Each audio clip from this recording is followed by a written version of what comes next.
If you've been in the real estate industry for a few years and are headed into that growth mode, I want to give you 5 tips to help take you there.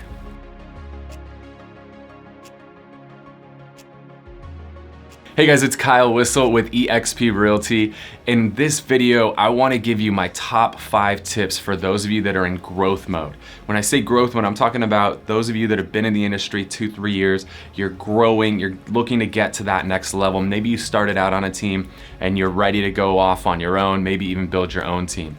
Number one thing and number one mistake I see people make is they don't hire an assistant. This is one of the most important hires you're going to make in your career. The saying goes, if you don't have an assistant, you are the assistant. You need to have somebody take those low dollar per hour activities off your plate so you can focus on the high dollar per hour activities. One of the great exercises, tip number 2 here, is you want to use what I call the stoplight exercise. Spend a week, write down every single task that you do. Anything that takes 15 minutes or more, write it down. At the end of the week, take a red highlighter, a yellow highlighter, and a green highlighter. Everything that is a low dollar producing, low dollar per hour activity or something that you just hate doing, highlight it in red. Everything that is a high dollar producing activity and you love doing, highlight it in green. And everything that's left over, you can't really decide which way it goes, is yellow. What you want to do is that assistant, their initial job description is everything that's in red. That's what they do for you. And there's not a right or wrong description for a job, for an assistant. It's just what's right for you. We all have different strengths and weaknesses. So what I'm strong at might be different than what you're strong at. So that's where it's important to go through that exercise. Number 3, focus on relationships. Your top 2 lead sources are always going to be databases, or your database and referrals from your database. Those are always going to be your top 2 lead sources. So focus on the relationships with your existing database, because you can put a lot of effort into that database and it could spit a lot of business out of it. So whether it be a client you've worked with in the past and it's now time for them to make a move and they want to work with you again, or it could be a relationship with a lender that you've established and that lender has a friend or it has a new client that just called them and wants to make a move. Or it could be a CPA, it could be an attorney, it could be a financial advisor. You want to have relationships with all of these people because those relationships are what's going to feed you for years to come. Internet leads and stuff are cool, but those things come and go. They're changing all the time. But the one thing that will never change is relationships, and this is a relationship business. Number 4, reviews. Reviews are crucial. If you go on to Google, type in your name, the top results are going to be things like your Facebook business page, your Yelp page, your Zillow page. All of those have reviews. Clients are researching you more than ever today.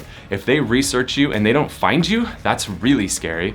If they research you or they find you, but then they can't find anything about you, there's no reviews about you, nobody's sharing their experiences, are they going to work with you?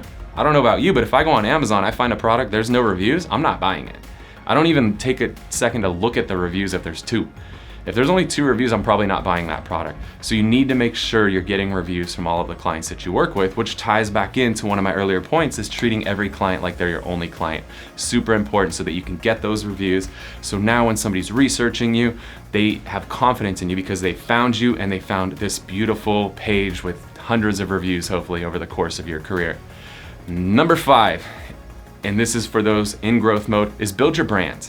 You've got to start to establish your brand. Once you've branched out from being on a team, you're starting to establish yourself as an individual, and ultimately you're going to grow a team, is you need to build a brand for yourself. Branding is very, very important. One of the ways that we love to build our brand is via video.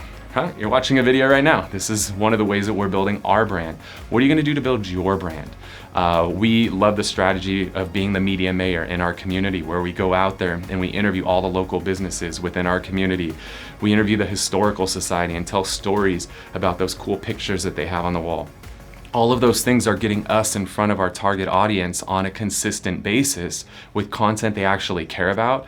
And what that's doing is establishing us as the local expert and the go-to brand in our area. So there are 5 tips for you in growth mode as you step out of being on a team, start to establish yourself as an individual, and start to grow your own team. Those are the 5 tips you need to implement in your business. Wait! Before you leave, I want to share some more tips and tricks that we're using in our business to take it to that next level. Just click right here. And don't forget to subscribe. Click right here.